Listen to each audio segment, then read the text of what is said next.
वरती स्वागत आहे। आज आपल्याबरोबर श्री धानोरकर गुरुजी आहे। बरोबर 1 वर्षापूर्वी आपला एक एपिसोड झाला, 3 एपिसोड झाले होते गरुड पुराण, देवीचं उपासना कशी करायची नवरात्रामध्ये। तर आज आपण त्यांच्याबरोबर परत आलेलो आहे। तेव्हा जे अनुत्तरित प्रश्न होते ते आपण ह्या वेळेला घेणार आहोत। गुरुजी, मला आता तुमचं इंट्रोडक्शन द्या, कारण तुमचं कार्य खूप मोठं आहे। तुम्ही पुण्यात नसताच, तुम्ही नॉर्मली उत्तर प्रदेश आणखीन उत्तराखंडामध्ये असतात। जरा ते सांगा, बॅकग्राऊंड सांगा आणि तुमचे प्रवचन तुम्ही करता त्याच्याबद्दल थोडंसं सांगा। सर्वप्रथम देव माझ्याच्या सर्व प्रेक्षकांना सप्रेम जय श्रीकृष्ण। सर्वांचं खूप खूप स्वागत। येणारी नवरात्री आपल्या जीवनामध्ये भगवंताची विशेष कृपा, भगवती शक्ती, जगज्जननी जगदंबा, महाकाली, महालक्ष्मी, महासरस्वती इत्यादी सर्व शक्तीनिशी आपल्या जीवनामध्ये प्रगती करो, ही भगवंताच्या चरणी, भगवती जगदंबेच्या चरणी प्रार्थना।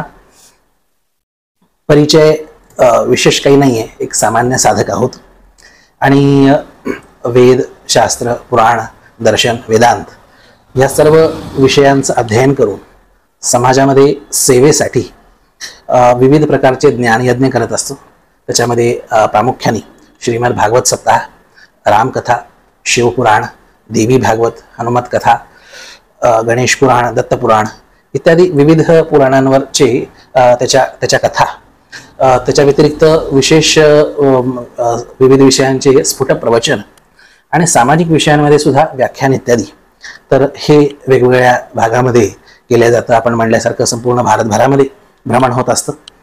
आपलं हे ज्ञान, आपल्या संत परंपरेचं ज्ञान हे फक्त आपल्या महाराष्ट्रापुरतं सीमित न राहता हे सर्वत्र भारतभर, भारताच्या बाहेरही गेलं पाहिजे। याच्यामुळं मुद्दामून अट्टहासानी बाहेर राज्यामध्ये सुद्धा तिथेही ज्ञानयज्ञ आणि तिथेही कथा प्रवचन करण्याचा एक विशेष आमचा प्रयत्न असतो आणि तो खूप सार्थ प्रयत्न, तो सफल होतोय असं आम्हाला जाणवलं। उत्तर भारत असेल, दक्षिण भारत असेल, त्या लोकांना ज्यावेळेस आपण आपल्या महाराष्ट्रीयन संत परंपरेच्या ज्ञानाची ज्यावेळेस जोड देऊन आपण बोलतो त्यावेळेस त्यांना ते खूप नवीन वाटतं, अभूतपूर्व वाटतं आणि लक्षात येतं की हे अगदी नवीन असल्यासारखं आहे। पण आता ज्ञानेश्वरीचं वगैरे जर बोलायचं झालं तर कधी गीतेवर प्रवचन असले आणि त्याला आम्ही ज्ञानेश्वरीचा दाखला देऊन ज्यावेळेस बोलतो त्यांना वाटतं की बाबा आम्ही इतके वर्ष झालं आम्ही गीता ऐकतोय, गीतेचा पाठ करतोय, पण हा दृष्टिकोन हा आलेला नव्हता। असंच भागवताबद्दल एकनाथी भागवत असेल, तुकाराम महाराजांचा गाथा असेल, समर्थ रामदास स्वामींचा दासबोध हा तर इतका अद्वितीय आहे की त्याचं ज्यावेळेस चिंतन मांडतो त्यावेळेस खरोखर खूप अप्रूप वाटतं। तर हेच ध्येय, हेच लक्ष की बाबा आपल्या संतांचं ज्ञान हे फक्त आपल्या राज्यापुरतं सीमित न राहता हे परवर्ती हे बाहेरही जावं। आणि जसं स्मृतिकारांनी, शास्त्रकारांनी सांगितलंय, एतत् देश प्रसूतस्य सकाशात अग्रजन्मनः स्वं स्वं चरित्रम शिक्षेरम पृथिव्याम सर्व मानवा। आपल्या शास्त्रकारांनी, ऋषीमुनींनी हे टास्क दिलंय, कुठपर्यंत तुम्हाला प्रचार करायचा आहे? पृथिव्याम सर्व मानवा, कुठल्याही प्रकारची सीमा न ठेवता सर्वत्र संपूर्ण पृथ्वीवर आपल्या धर्माचं क्रमवंतो विश्वमार्य, आपल्याला सर्व विश्वाला श्रेष्ठ करायचंय, सर्व विश्वाला आपल्याला जीवनमूल्य असेल, नीतिमूल्य असेल हे आपल्याला शिकवायचंय। वयम राष्ट्रीय जागृयामी पुरोहिता, ही वेदाची टॅगलाईन म्हणू शकतो आपण। तर सांगायचं तात्पर्य की हेच आपल्या ऋषीमुनींचं असेल, आपल्या वेदशास्त्रांचं ह्यांनी जे सांगितलेला हा जो मार्ग आहे ह्याचा प्रचार प्रसार आम्ही अल्पांशी करत आहोत। करणारे खूप आहेत, पण ज्याला जसं जमेल त्याप्रमाणे खारीचा वाटा उचलण्याचा आम्ही छोटासा प्रयत्न करतोय आणि त्यामध्येच आपलाही देव माझाचं कार्य आम्ही नेहमी पाहत असतो। खूप छान प्रसाराचं सुंदर कार्य आहे। तर तुमच्याही कार्यामध्ये आपल्याला सहयोग व्हावा, शुभेच्छा आपल्याला लाभाव्यात, आपले कार्य खूप विस्तारित व्हावं। गुरुजी, आपला जरा नंबर द्या, म्हणजे कोणाला तुमची कुठली सेवा घ्यायची असेल, ज्योतिषाची सेवा घ्यायची असेल तर तुम्हाला ते कॉन्टॅक्ट करू शकते। हो, आपण विचारताय म्हणून 7974747271 हा आमचा नंबर आहे। तर ह्याच्यावर कुठलेही धार्मिक विधी असतील, पूजापाठ असतील, वास्तुशांती असेल, शांती असेल, नवचंडी असेल, कुठला याग असेल, ज्योतिष संबंधी काही विषय असेल आणि कथा, प्रवचन, कीर्तन हाही भाग आहेच आहे। तर ह्यापैकी तुम्हाला कुठलीही सेवा आवश्यक वाटली तर अगदी शास्त्रशुद्ध पद्धतीने, संतांच्या भाषेमध्ये सांगायचं झालं तर बोलिले जे ऋषी साच भावे वर्तावा, जसं ऋषीमुनींनी सांगून ठेवले, जसं शास्त्रामध्ये सांगितले, तसं यथोक्त शास्त्रोक्त आपल्याला सेवा ही प्रदान करण्यात येईल, असा आमचा एक छोटासा प्रयत्न आहे। गुरुजी, तर आपण आपल्या मूळ मुद्द्याकडे आता वळूया। तुम्ही याच्याबद्दल सांगा की काय काय उपासना करायची, जे कुंकुमार्चन केलं जातं ते कुठल्या मंत्रावरती, कुठल्या स्तोत्रावरती करू शकतात, त्याच्याबद्दल थोडंसं सांगा। असं आहे की अर्चन विविध देवांना विविध गोष्टी प्रिय आहेत। जसं भगवान शंकरांना अभिषेक प्रिय आहे, भगवान सूर्यनारायणाला नमस्कार प्रिय आहेत, भगवान श्रीमान नारायण विष्णूंना अलंकार इत्यादी प्रिय आहेत, गणपती बाप्पाला जसं मोदक प्रिय आहे तसं देवीच्या उपासनेमध्ये विशेष महत्त्व अर्चनाचं. तर भगवती जगदंबेच्या कुठलंही स्वरूप असेल त्याचं अर्चनाचं विशेष फळ सांगितलंय. आता अर्चन कशाने करावं, कशाने करावामध्ये दोन भाग असतात, एक कुठल्या द्रव्याने करावं आणि त्या व्यतिरिक्त कुठल्या मंत्रांनी करावं किंवा कशाने करावं. तर असं आहे, नामावलीनी करण्याचा विशेष प्रघात आहे. आता आपण ज्या स्वरूपाचं अर्चन करत आहोत, आता समजा आपण दुर्गा मातेचं जर अर्चन करत आहोत तर तत्सम जे स्वरूप आहे, जसं आपल्या महाराष्ट्रापुरतं बोलायचं झालं तर तुळजाभवानीचं स्वरूप आहे, रेणुका मातेचं स्वरूप आहे. तर अशा ह्यांना आपण त्यांच्या विविध नामावली, स्वतंत्र नामावली आहेत. तुळजा सहस्रनाम स्वतंत्र आहे, माहूरच्या रेणुका मातेचं रेणुका सहस्रनाम स्वतंत्र आहे. आपल्याला ते उपलब्ध झालं तर ठीक आहे, आपल्याला सुलभतेने म्हणता येत असेल तर ठीक आहे, आणि ते जर नसेल तर एखादं जरी देवीचं सहस्रनाम असेल, आपण त्या सहस्रनामाने आपण देवीच्या कुठल्याही स्वरूपाचं अर्चन करू शकतो. सर्वम सर्वात्मकम हा भारतीय दर्शनशास्त्राचा हा मोठा सिद्धांत आहे. तर मूळतः एकही वाहन जगत यत्र द्वितीया काममापरा पश्चैता दुष्टमय्ये व विशंत्यो मदविभूतया. या सगळ्या देवीचे जितके विविध स्वरूप आहेत ना, हे एकच भगवतीचे विविध विभूती आहेत. हे दुर्गा सप्तशतीच्या आता हे आपल्याला प्रमाण सांगितलं. तर त्यामुळे कुठल्याही सहस्रनामाचा आधार घेऊन आपण अर्चन करू शकतो. आता सहस्रनामाचंही पाठ प्रत्येकाला शक्य होईल हे सांगता येत नाही. तर अष्टोत्तर शतनामावली ही आपल्याकडे हा एक दुसरा भाग आहे की 1000 नावं खूप जास्त मोठे होतात. तर साधारणतः अर्धा पाऊण तास तरी कमीत कमी लागतो सराव असल्यावर. तर ते तेवढं शक्य नाही झालं तर 108 नामावली. आणि ही आजकाल ह्या इंटरनेटच्या जगामध्ये हे सगळं ज्ञान आपल्याला सुलभ आहे. तर शतनाम स्तोत्र संग्रह सुद्धा आहे, त्याच्यामध्ये सगळ्या विविध देवतांच्या शतनाम स्तोत्रांचा संग्रह, त्याच्यामध्ये नामावली असते, त्यांनी आपण करू शकतो. आणि जर आपल्याला ते सुद्धा 108 नावं सुद्धा जर म्हणता येत नसेल, कुठलंही देवीचं सहज नाम घ्यावं आणि त्या नामाने आपण अर्चन करू शकतो. मग आपल्याला जितका वेळ आहे त्यानुसार आपण 108 अर्चन करू शकतो, आपण 1008 अर्चन करू शकतो, जसं आपल्या वेळेनुसार. पण ते नामाने आपण अर्चन करावं. कलियुगामध्ये नामाचा महिमा हा सर्व संतांनी गायलेला आहे. तर हा जसा भगवान नामाचा महिमा आहे तसा भगवतीच्या सुद्धा नावाचा महिमा आहे.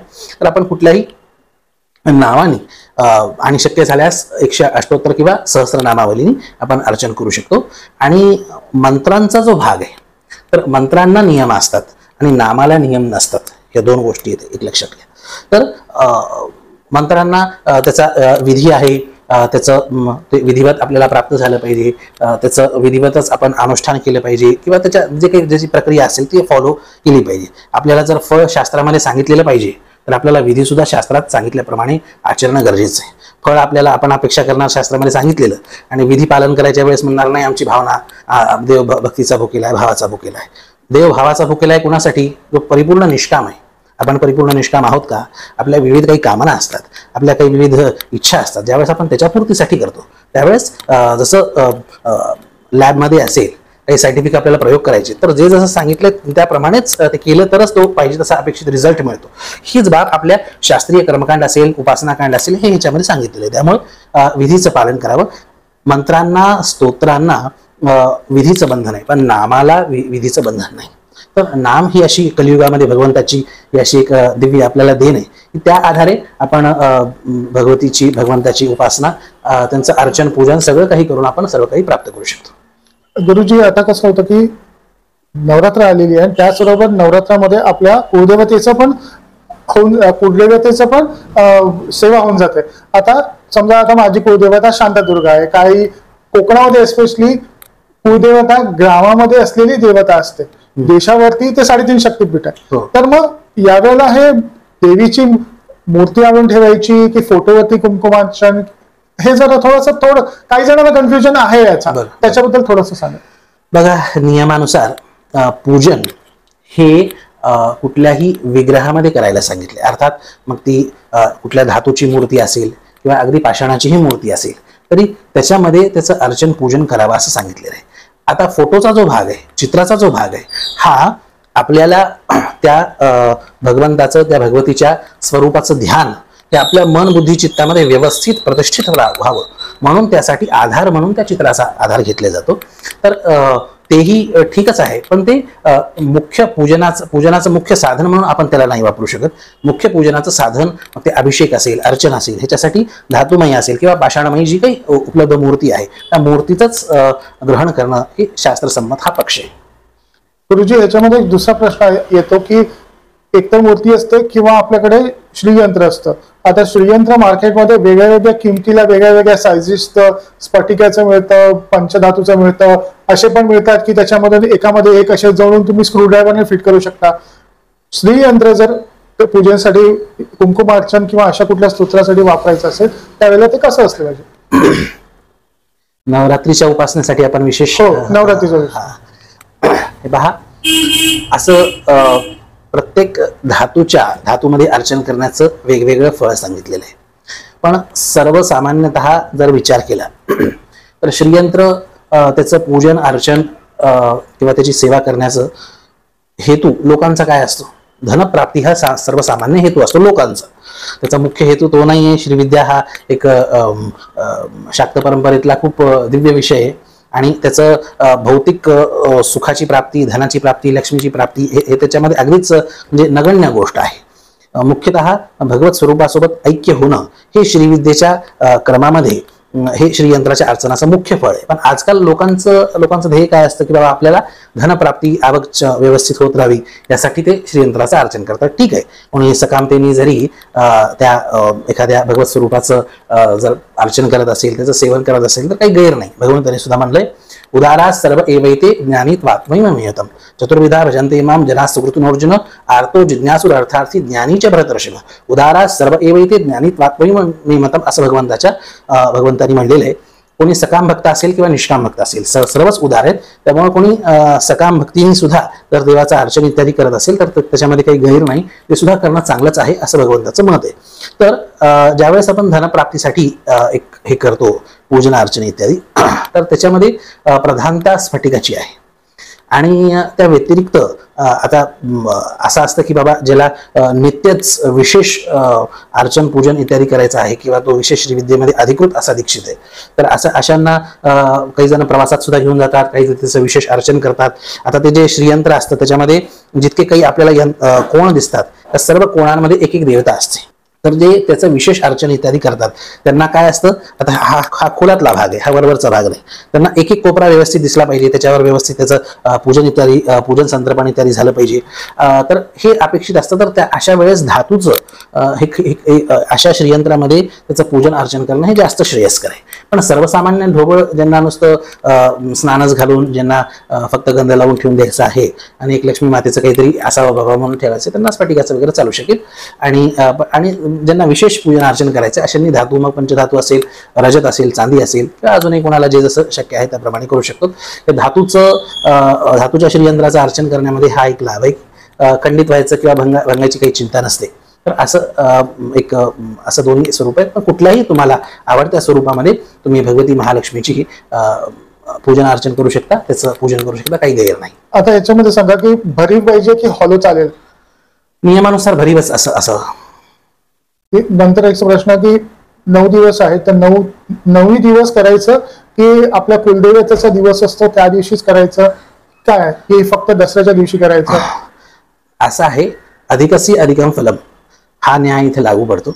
त्यामुळे असं काही विधान नाही की बाबा एकच दिवस करावं किंवा रोजच करावं. आपल्याला जे जसं संभव आहे त्याप्रमाणे करता येतं. पण देवीच्या उपासनेमध्ये अर्चना संतुष्ट असं देवीचं एक नाव आहे की जी अर्चनाने संतुष्ट होते देवीच्या सहस्रनामामध्ये. तर ती अर्चनाने संतुष्ट होत असल्यामुळे शक्य असल्यास रोज करा.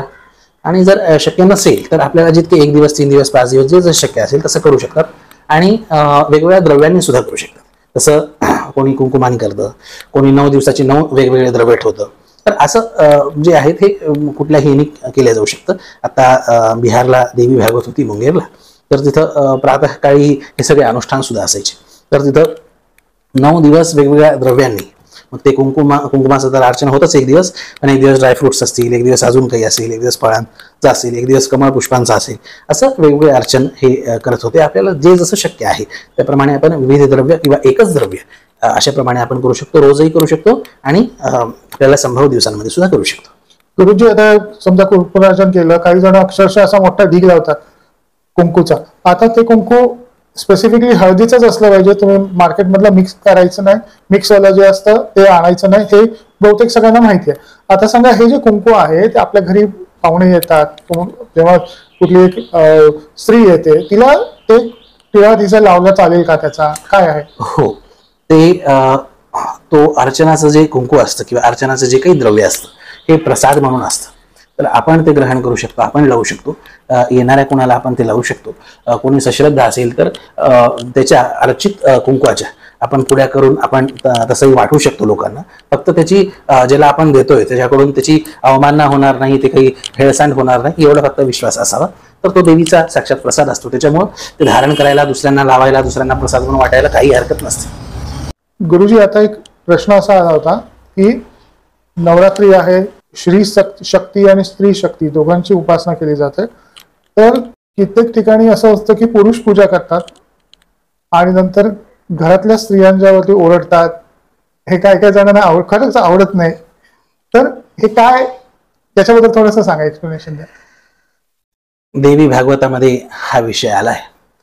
ज्यावेळेस आपण भगवती जगदंबेची उपासना करतो, आपण तिच्या प्रति सश्रद्धा असतो, तिचा अंश हे आपण आपल्या घरातल्या स्त्री शक्ती विषयी सुद्धा आपण बाळगलं पाहिजे.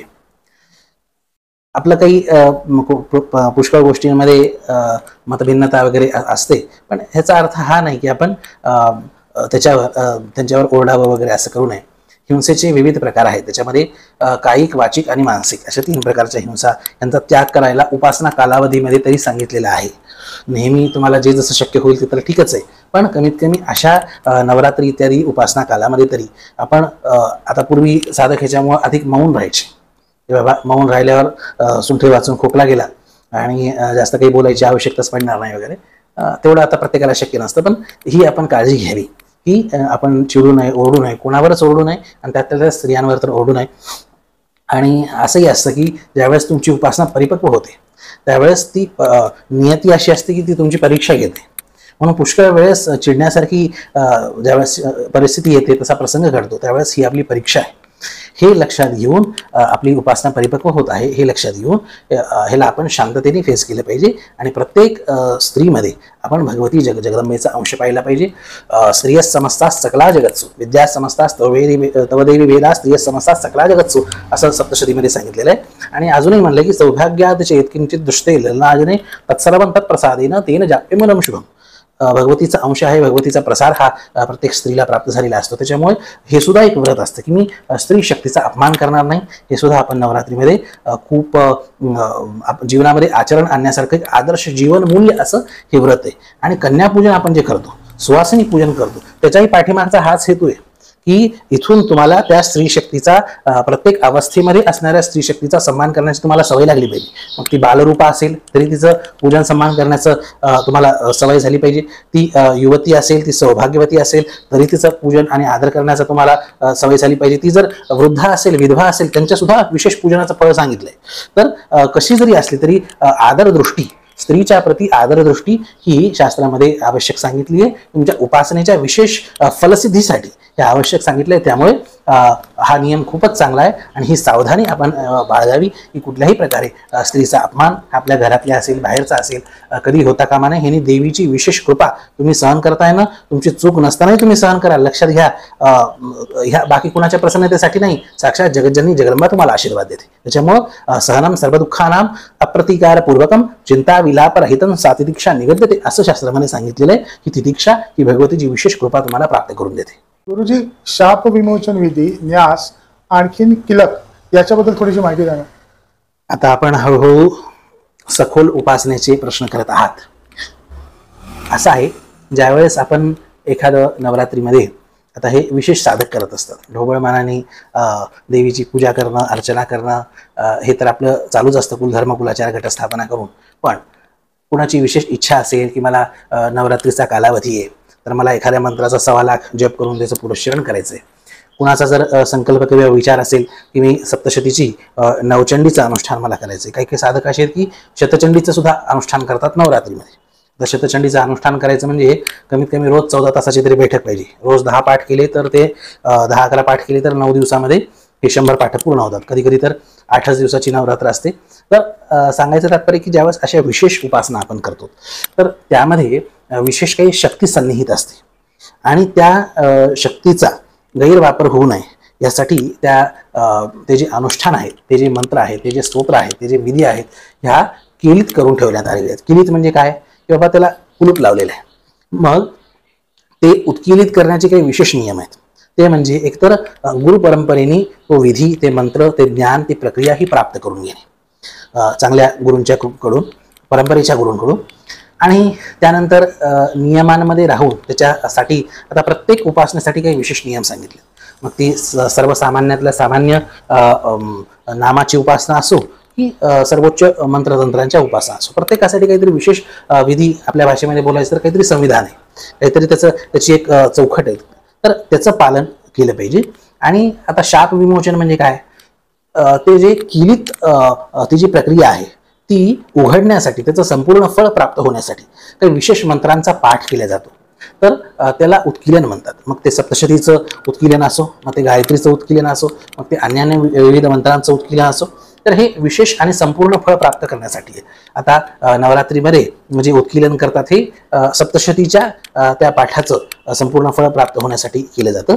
तर त्यांचा काही विशिष्ट काही मंत्र आहेत आणि मंत्रांची मर्यादा असते की ते गुरुपरंपरेने आणि देयम शिष्याय योग्याय शांताय दांताय च असं शास्त्रामध्ये काही विशेष नियम आहेत. त्याच्यामुळं सर्वसामान्य ह्याच्यामध्ये आपण ते असं प्रकटपणे आपण बोलत नाहीत मंत्रांचं, पण काही विशेष मंत्रांचं जे आहे तर त्यांचा पाठ, त्यांचा जप काही विशेष संख्येमध्ये केला असता ते स्तोत्र, ते अनुष्ठान, ती प्रक्रिया उत्किलित होते आणि आपल्याला संपूर्ण फळ प्राप्त होतं. आता हा झाला शाप विमोचनाचा भाग. आता कीलक, आता हा काय भाग आहे तर सप्तशती ही विशेष शक्तिमय असणारं असं हे स्तोत्र आहे, ही एक उपासना पद्धती आहे. त्याच्यासाठी म्हणून ते भगवान शंकरांकडून ते विशेष कीलित आहे, त्याचं कुलूप लावलेलं आहे. आता कुलूप उघडून हे त्याच्यामध्ये जाणं हे आहे आवश्यक आहे. तर त्यामध्ये कीलक स्तोत्रामध्ये त्याचं रहस्य सांगितलं आहे की जसं कवच स्तोत्र आहे, अर्गला स्तोत्र आहे, तसं कीलक स्तोत्र आहे. तर त्या कीलक स्तोत्रामध्ये त्याची प्रक्रिया सांगितली आहे की कशा प्रकारे ते कुलूप उघडल्या जाऊ शकतं आणि ते कुलूप उघडून आज जाऊन सगळ्या रत्नांचा, उपासनेच्या रत्नांचा खजिना प्राप्त केला जाऊ शकतो. आता सहसा होतं काय, सहसा त्या स्तोत्राचा नुसता सरळ पाठ होतो, पण नुसता पाठ होणं अपेक्षित नाही. त्याच्यामध्ये विशेष ते कीलन उघडण्यासाठी एक विशेष भावना सांगितली.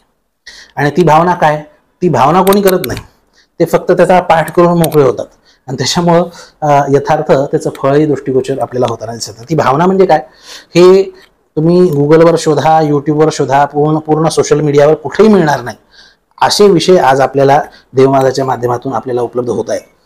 ते म्हणजे ददाती प्रतिगृह्णाती नान्यथैषा प्रसीदती. आपलं जे काही घर, दार, धन, संपत्ती, राज्य, पद, प्रतिष्ठा जे काही आहे हे सगळंच्या सगळं मी भगवती जगदंबेला अर्पण करतोय, ही भावना करणे. आणि ती भगवती जगज्जननी जगदंबा हे तिला सर्वस्व आपण अर्पण करतोय, ही भावना करणे, ही भावना हे मुख्य कीलक आहे. लक्षात ठेवा, जोपर्यंत तुम्ही सर्वस्वाचा त्याग करत नाही, त्यागात शांतीनंतर, तोपर्यंत आपल्याला त्या अनुष्ठानाचं मुख्य फळ मिळत नाही. देवीच्या अनुष्ठानामध्ये कीलक स्तोत्राचाच मी तुम्हाला प्रमाण दिलं. ददाती प्रतिगृह्णाती नान्यथैषा प्रसीदती. आधी तुम्हाला सर्वस्वाचा त्याग, ब्रह्मार्पणम ब्रह्मावीर ब्रह्माग्रह ब्रह्मणा होतं ब्रह्मैव तेन गंतव्यम ब्रह्मकर्म समाधीना. हे सगळं काही जे आहे ना, हे सगळं काही भगवतीच आहे. त्वत्प्रसूत स्वदाज्ञप्त स्वदास स्वत्परायण त्वन्नाम चिंतनपर स्वदर्थेहन्नियोजितः मयार्जितमिदं सर्वं तव स्वं परमेश्वरी राष्ट्रं बलं कोशगृहं सैन्यमन्विच्च साधनं तवधीनं करिष्यामि यत्रार्थे त्वं नियोक्ष्यसि तत्र देवी सदावर्ते तवाज्ञामेव बालयम. आई, माझ्याकडे जे काही थोडं बहुत आहे ना, सगळं तुझा प्रसाद आहे, हे सगळं तुझं आहे. तेरा तुझको अर्पण क्या लागे मेरा, हे जे आपण आरतीमध्ये वगैरे गातो ना, ही भावना प्रत्यक्षात आणणे. तर ज्याला नवविधा भक्तीमध्ये आत्मनिवेदन भक्ती म्हणतात. तर आपलं तर निवेदन करायचंच, पण आपलं जे काही सर्वस्व, जे काही थोडं बहुत आपलं छोटं विश्व आहे, त्या सर्व विश्वाचं, त्या सर्व धन ऐश्वर इत्यादिकांचं भगवतीच्या चरणामध्ये समर्पण, आणि त्यानंतर भगवती ते आपल्याला प्रसाद रूपाने देते. ही भावना करणे हे मुख्य कीलक आहे.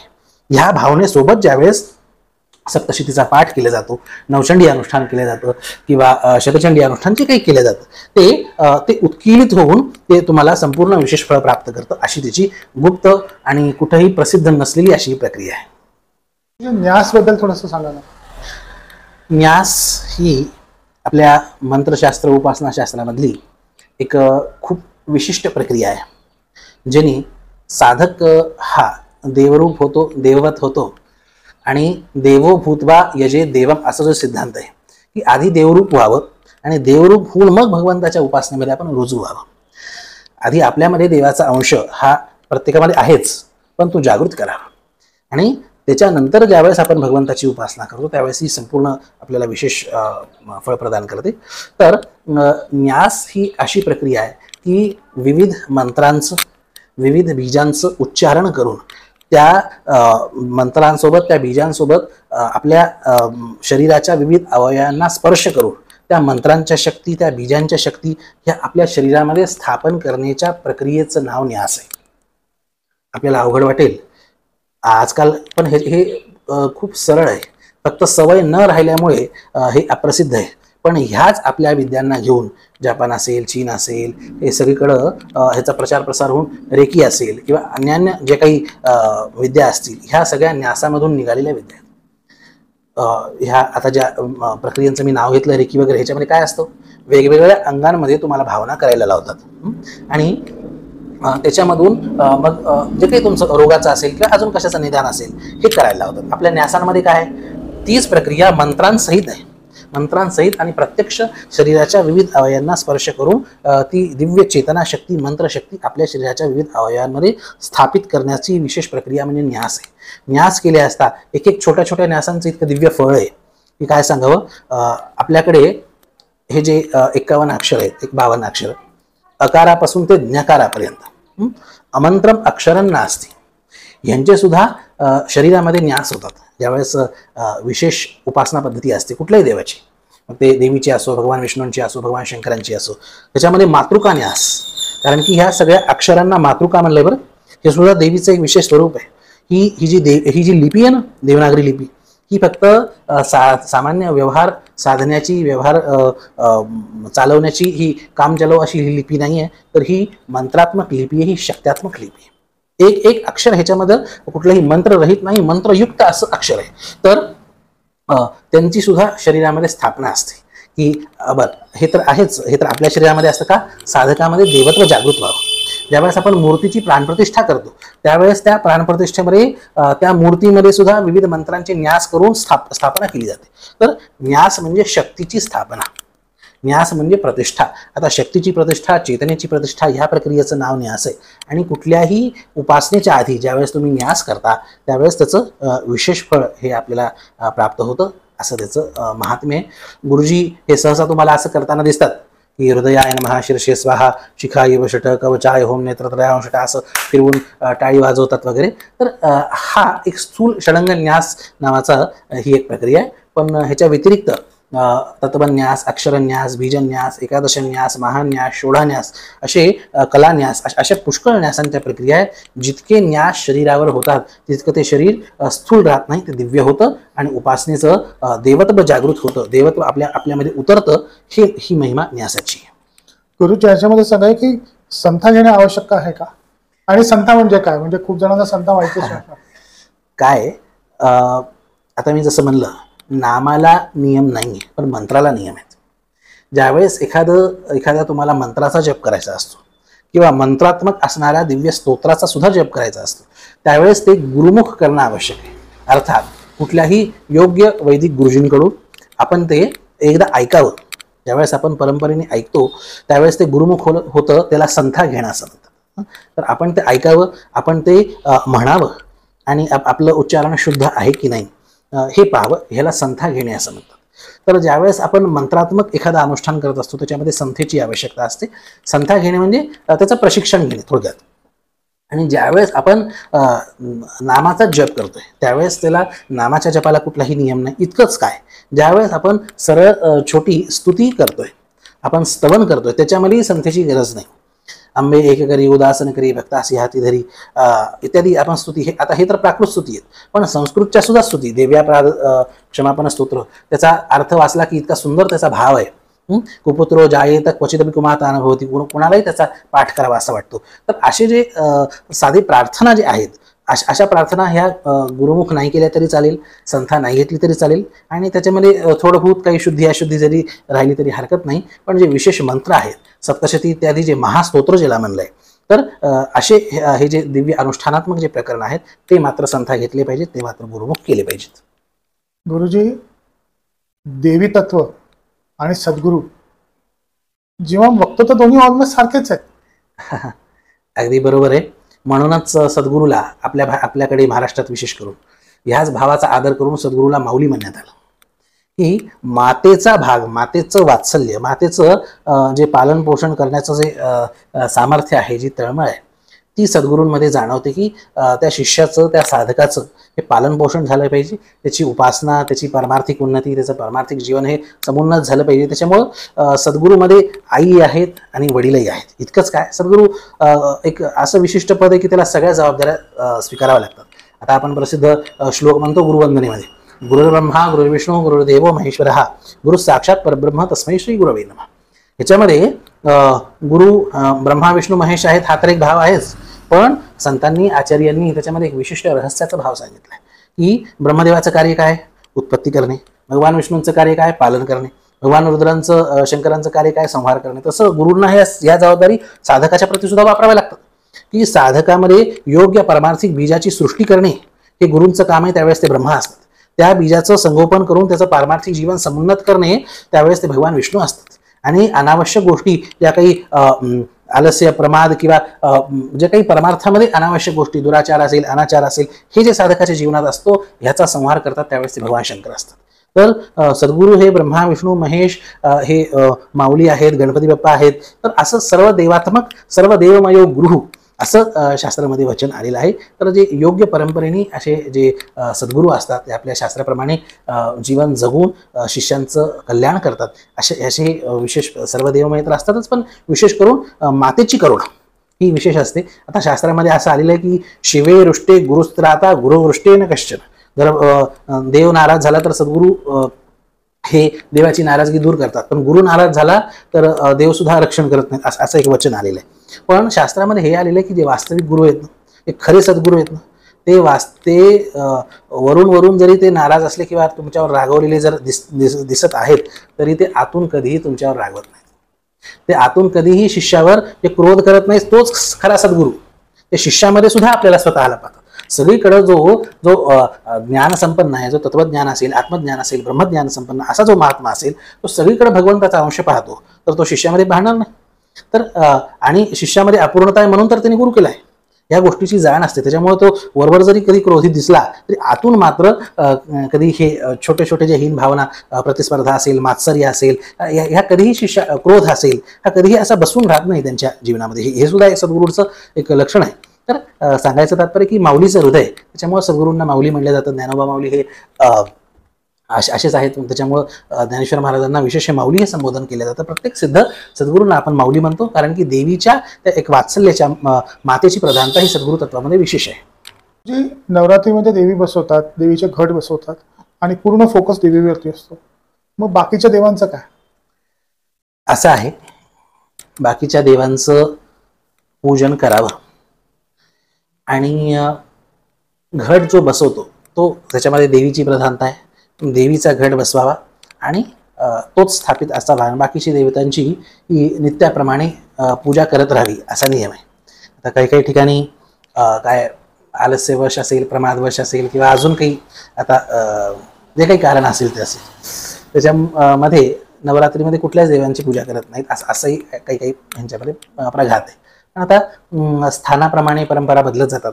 पण मूळ शास्त्रात काय ह्याचा जर आपण विचार केला तर घट फक्त देवीचे बसवावेत आणि बाकी देवतांची यथावत पूजा करत राहावी, हा मुख्य पक्ष शास्त्राचा आहे. गुरुजी, एक सांगा, देवी कवच, अर्गला स्तोत्र, कुंजिका स्तोत्र, हे एवढे सगळे आणखीन कितीतरी आहे, ते सगळे म्हटले जातात, त्याचा मेन इम्पॉर्टन्स काय? असं आहे, अधिकस्य अधिकम फलम. एखादा आपण मुख्य अनुष्ठान करत असतो तर ते अधिक समृद्ध करण्यासाठी अजून वेगवेगळे छोटे छोटे छोटे छोटे त्याच्यासोबत काही स्तोत्र म्हणा, काही मंत्र म्हणा, काही प्रक्रिया म्हणा, ह्या जोडल्या जातात की बाबा ते विशेष समृद्ध व्हावं. त्यासाठीच म्हणून हे कवच, अर्गला, कीलक इत्यादी हे सगळे प्रकरण आहेत. नवारणाचा जप आहे, न्यास आहेत. तर हे विशेष फळ प्राप्त होण्यासाठी आता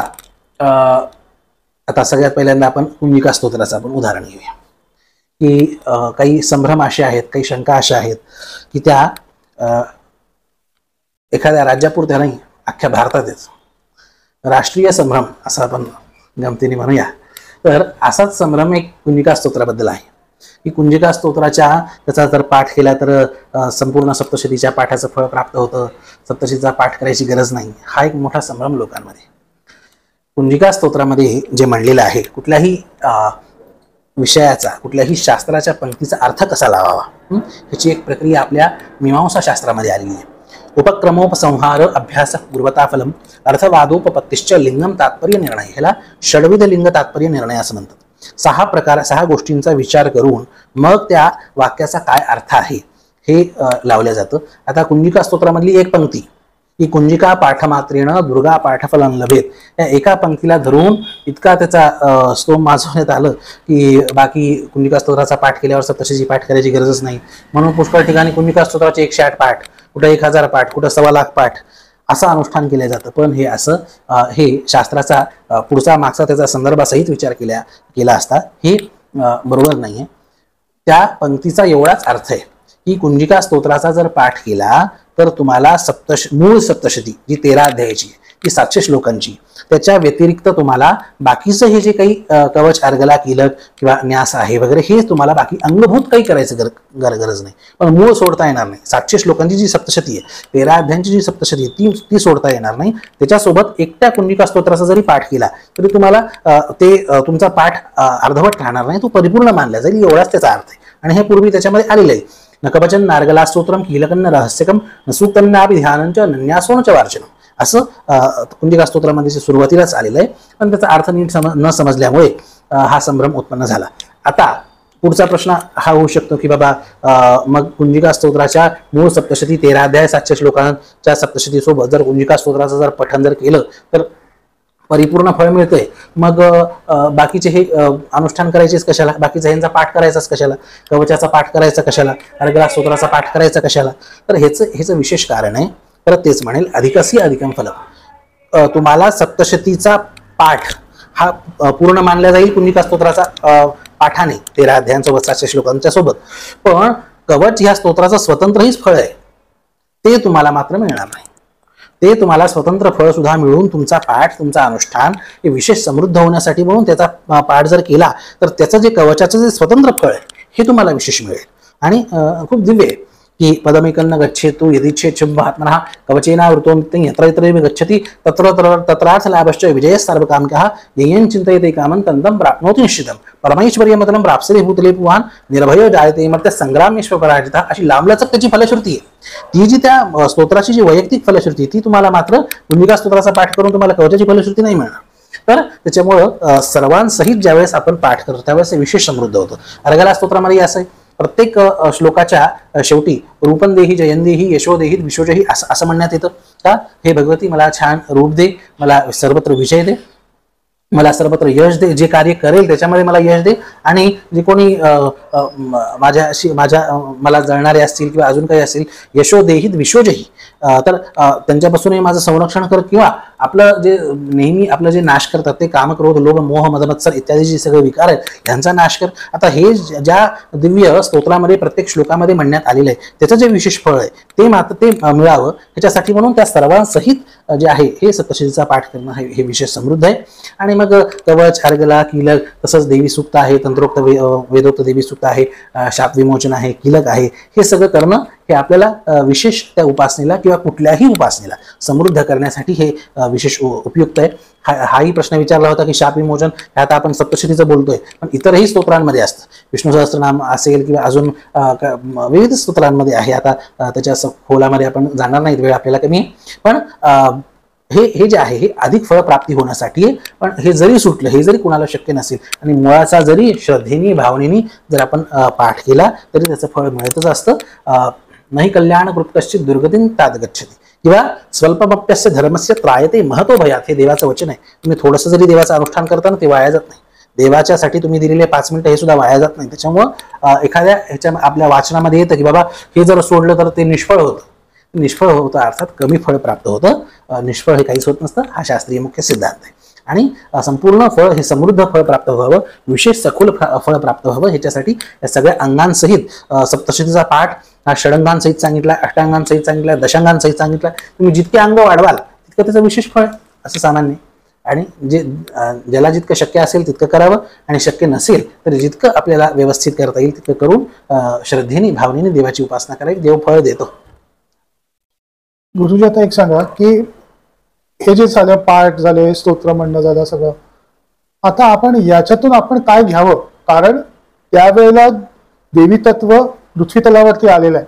आपण स्तोत्र म्हणतो, आपण हे सगळे पाठ करतो, आपले मनोकामना असतं ते देवी पूर्ण करणार कुठल्या ना कुठल्या रूपात, कुठल्या ना कुठल्या पर्सेंटेजमध्ये. पण आपण ह्याच्यातून आपली स्वतःची वैयक्तिक विचारांमध्ये समृद्धी व्हावी, हे कसं घ्यायचं याच्यातून?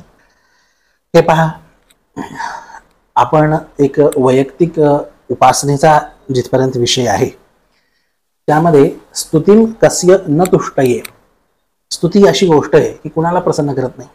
म्हणून प्रथम आधार आपण देवीच्या किंवा कुठल्याही उत्सवामध्ये त्या त्या देवतेंच्या स्तुतीचा आधार घ्यावा. आणि मग आता ह्या ज्या सखोल प्रक्रिया आहेत, सप्तशतीचे पाठ असतील वगैरे, तर हे आपल्याला तर म्हणजे 95% लोकांना तर हे शक्य नसतं. तर ह्याच्यामध्ये मधला मार्ग असा असतो की पुष्कळ लोक, म्हणजे शास्त्रातच आलेला विषय, गुरुजींना आपण जे चांगले वैदिक ज्ञात असे गुरुजी आहेत अशांना घरी बोलून आपण त्यांच्याकडून हा सविधी हे सगळे पाठ अनुष्ठान इत्यादी करावे. आणि हे केलं असता आपल्याला फळ प्राप्त होतं. आपल्याला त्या किचकट प्रक्रियेमध्ये उतरायची गरज नाही. आता तुम्ही वैचारिक समृद्धीचं विचारलं तर वैचारिक समृद्धी ही प्रत्येक कुठल्याही देवतेच्या उत्सवामध्ये त्या त्या देवतेचं पुराण ऐकावं असा नियम आहे. का हो? त्या त्या देवतेचं पुराण ऐकल्यावर ही जी वैचारिक समृद्धी आहे ना, ही विशेष प्राप्त होते. आता नवरात्री येत आहे तर उदाहरण देतो, देवी भागवत ऐकावं, देवी महात्म्य ऐकावं. आता पुष्कळ माता माऊल्या प्राकृत जे देवी महात्म्य आहे त्याचा पाठ करतात, तो भाग उत्तमच आहे. संस्कृतचा पाठ करायचा अधिकार हा जरी प्रत्येकाला नसला तरी प्राकृत मात्र त्याचा पाठ करायचा अधिकार प्रत्येकाला. आणि विशेष म्हणजे त्या प्राकृतामधून अर्थाचा आपल्याला बोध होतो, त्या अर्थामधून आपली श्रद्धा, भावना, भक्ती ही समृद्ध होते. म्हणून वैचारिक समृद्धीला तो प्राकृत पाठ जास्त उपयोगाचा आहे. मग असं आहे की त्या देवतेचं महात्म्य, त्या देवतेचं पुराण आपण ऐकावं, म्हणजे आपल्याला एक वैचारिक समृद्धी प्राप्त होते. आता देवीचा उत्सव आहे, नवरात्र आहे. आता उत्साहामध्ये आता ही परंपरा अशी आहे की जवळपास महाराष्ट्रामध्ये तरी लुप्तप्राय होते की ज्या देवतेचा उत्सव असतो त्या देवतेचं पुराण ऐकावं असा नियम आहे. आता नवरात्रीमध्ये इतके मोठे मोठे कार्यक्रम होतात, इतके मोठे मोठे मंडळ असतात. विशेष कधी रोजच्या ह्याला वेगवेगळ्या स्पर्धा असतील, वेगवेगळे कार्यक्रम असतील, वेगवेगळे खेळ असतील, गरबा डान्स असेल, अजून काही असेल, हे सगळं होत आहे. पण हे उपासनेचं मुख्य स्वरूप नाही. 1 तास तरी त्या देवी भागवताचं पुराणाचं प्रवचन झालं पाहिजे, त्याचं विवेचन झालं पाहिजे. त्यांनी देवीचे विशेष आशीर्वाद आपल्याला प्राप्त होणार आहेत. देवीच्या उपासनेचे रहस्य काय आहेत हे आपल्याला त्याच्यामधून कळणार आहेत. देवीची शक्ती कशी व्याप्त आहे, देवीचं महात्म्य आपल्याला कळणार आहे. आणि लक्षात घ्या, कुठेही वैचारिक जी समृद्धता येते, ती श्रद्धा वाढते, जे समर्पण वाढतं ना, हे महात्म्य ऐकल्याशिवाय समर्पण वाढत नाही. महात्म्य देवीचं असेल, देवाचं असेल, महात्म्य असेल, त्याचा प्रभाव असेल. ज्यावेळेस आपण ऐकतो कशा प्रकारे दैत्यांचं वध केला वगैरे, हे ज्यावेळेस आपण ऐकतो ना, त्यावेळेस देवीचा प्रभाव होतो, आपल्या मनावर होतो, आपली श्रद्धा वाढते. आणि त्या व्यतिरिक्त देवीचा स्वभाव काय, देवाचा स्वभाव काय, हे सुद्धा आपल्याला त्या पुराणामधून कळतं. म्हणून देवी महात्म्य असेल, देवी तत्व असेल, देवी भागवत असेल, इत्यादी पुराणांवर प्रवचन करणं हे आपल्या वैचारिक समृद्धीसाठी विशेष आवश्यक आहे. आणि हाच नियम सर्व देवांच्या उत्सवामध्ये, आणि ह्याचीच नेमकी उपेक्षा होत असल्यामुळे उत्सवांची दिशा सुद्धा भरकटत चालली आहे. देवीच्या नवरात्रीची उपासना असेल, गणेशोत्सवामध्ये तर काय बोलावं, इतके मोठे मोठे कार्यक्रम होतात, कुठेही गणेश पुराणाचं प्रवचन होत नाही. कुठं तुमच्या ऐकण्यात आलंय का? हे जे उपेक्षेचं पाप झालंय ना, ह्याचा परिणाम आपल्या संस्कृतीवर होतोय, आपल्या ज्ञान भंडारावर होतोय. आज गणेश पुराणाची प्रत सुद्धा मिळणं दुर्मिळ झालंय. गणेश पुराणाचं तुम्ही जा, तुम्हाला मूळ गणेश पुराण हे मिळणं दुरापास्त आहे. तर सांगायचं तात्पर्य की आपले ग्रंथ, आपली संस्कृती ही मिटत चालली आहे. लोकांना न गणेश पुराणाचं नाव माहिती आहे, लोकांना न देवी भागवताचं नाव माहिती आहे, लोकांना न दत्तपुराणाचं नाव माहिती आहे. शिवपुराणाचंही असंच होतं, पण आता थोडं ते प्रचलित झाले. काही वर्षापूर्वी शिवपुराणाचंही नाव लोकांना माहित नव्हतं. तर आपले ग्रंथ हे अशा प्रकारे ह्या प्रमादामुळे, ह्या दुर्लक्षामुळे लुप्त होत आहेत. त्याच्यामुळे आपली वैचारिक समृद्धी करणे, उपासनेचं विशेष फळ प्राप्त करणे, त्या देवतेचा विशेष आशीर्वाद प्राप्त करण्याचं अमोघ साधन हे त्या उत्सवामध्ये त्या देवी देवतांचं पुराण श्रवण आहे. आता नवरात्रीचा कालावधी आहे, तर ज्यांना शक्य आहे त्यांनी ह्या नवरात्रीपासून अवश्य करावं की देवी भागवताचं जे आहे हे श्रवण करावं. आता हे ज्या मंडळांना शक्य असेल त्यांनी ते करावं, आणि कुणालाही जर शक्य नसेलच आता वेळेवर काही मिळणं, तर विज्ञानाचा आधार आहे. आम्ही पुष्कळ वेळेस तर ऑनलाईन सुद्धा देवी भागवत नवरात्रीमध्ये ऐकवली, ऑनलाईन सुद्धा गणेश पुराण आणि गणेशोत्सवामध्ये ऐकवलं. तर अशा प्रकारे लोक हे करतात आणि लोकांना खूप त्याचा सकारात्मक परिणाम आहे. त्यांची वैचारिक प्रगल्भता, त्यांची वैचारिक समृद्धता विशेष वाढते आणि भगवंताचीही कृपा ही विशेष त्यांना प्राप्त होते. गुरुजी, तुम्ही आम्हाला आज वेळ दिला, खूप खूप धन्यवाद. गुरुजींचं कॉन्टॅक्ट डिटेल्स, त्यांचं इंट्रोडक्शन दिलेलं आहे व्हिडिओच्या स्टार्टला, त्याच्यामध्ये त्यांचा मोबाईल नंबर दिलेला आहे, तुम्ही त्यांना डायरेक्टली संपर्क करू शकता. धन्यवाद गुरुजी.